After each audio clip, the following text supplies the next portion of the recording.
I'm 82 years old. I am an elderly woman and I live in a nursing home. I'm sitting in my room right now, a simple room, a bed, a small closet, a chair by the window.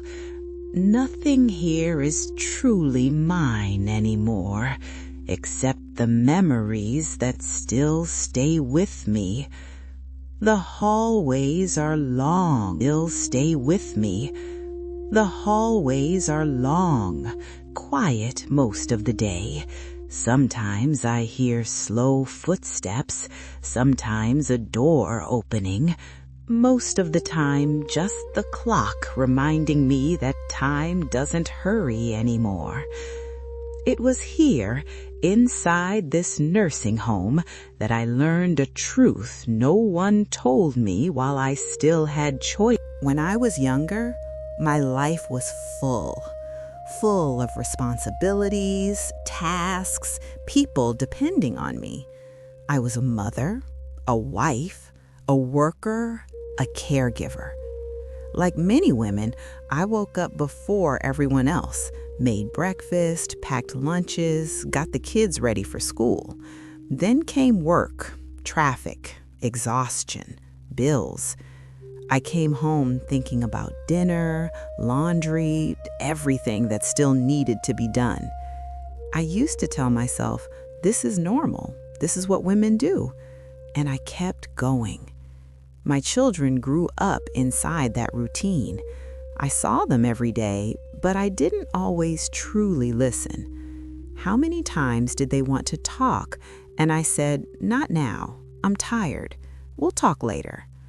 Later became tomorrow. Tomorrow became another day. And slowly, it became silence. I thought being physically present was enough. But presence is more than sharing the same space. Presence is attention. It's listening. It's stopping. I got married believing that love meant staying, that loving meant enduring, that caring meant forgetting myself. At first, there were conversations, laughter, simple plans. Then came responsibilities, routines, worries. I became the one who held everything together, the one who remembered appointments, paid bills, solved problems. My husband worked outside the home. I worked outside and inside, but my work never ended.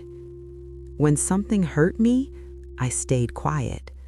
I thought I was protecting the family, but I was slowly disappearing. The marriage ended long before the paperwork did.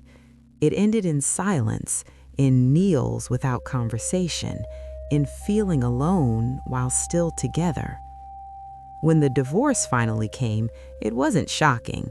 It was exhausting. I had lived so long for others that I no longer knew who I was by myself. Then came my parents. At first, small help.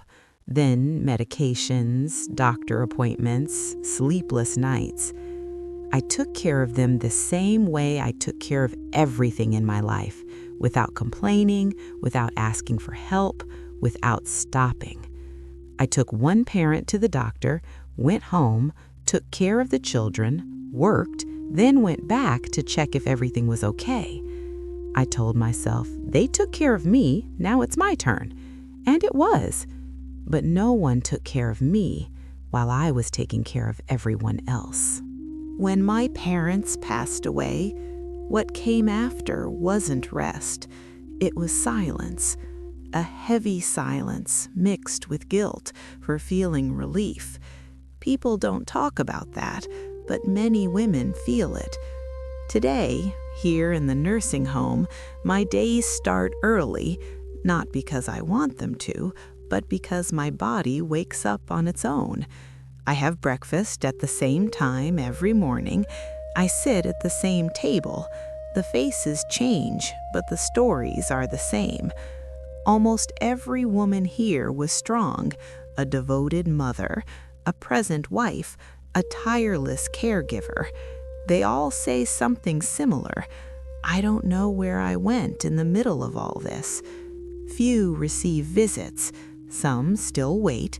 Others have learned not to wait anymore. My children have their own lives, jobs, families, responsibilities. I understand. I once had all of that too.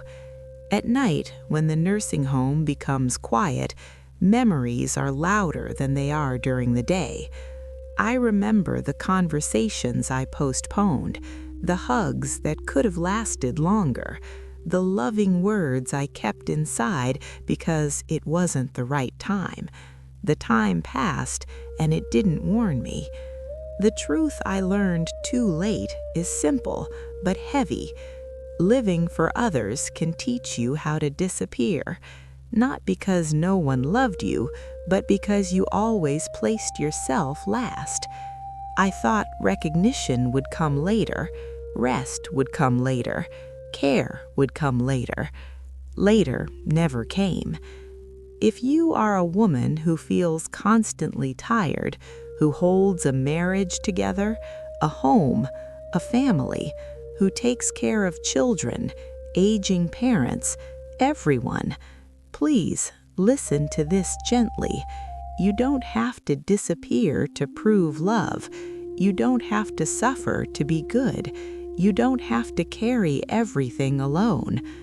One day, the silence may be too loud to justify everything you endured.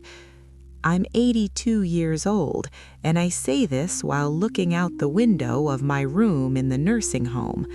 Time here moves slowly, but life outside moves faster than you think. Don't wait for life to become quiet to realize what truly mattered. If this story reached you, leave a comment. Tell me your age. Tell me if there is still time. Maybe someone will read it and decide to stay.